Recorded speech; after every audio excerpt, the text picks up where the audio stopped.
Alden, it's word of the 8. Yung bumili lang si Alden ng BYD. Yan, Shark 6 na kotse. Ngayon, US brand ambassador na siya ng BYD na kotse. Grabe yun. Congrats kay Alden. Ito yung video ni Alden. Its speed, it can go from 0 to 100 kilometers within 5.7 seconds.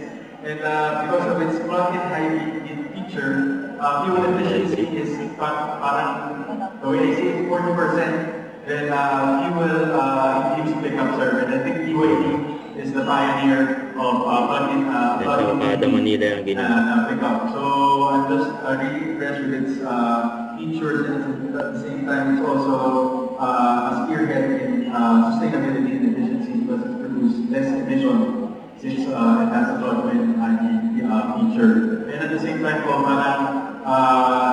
of course, the interior and the exterior aesthetic of the car really suits my personality. So I'm just really proud to be an owner of the BYD Shark. Yun. Congrats kay Alden. Another blessing para kay Alden. Mr. Alden Richard for BYD.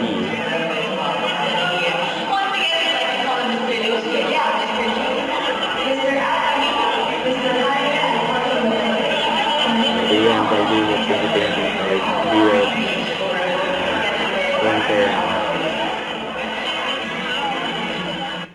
Don't forget to subscribe, click the notification bell for my update. This is Richard Action Vlog. Stay tuned for more videos. See ya.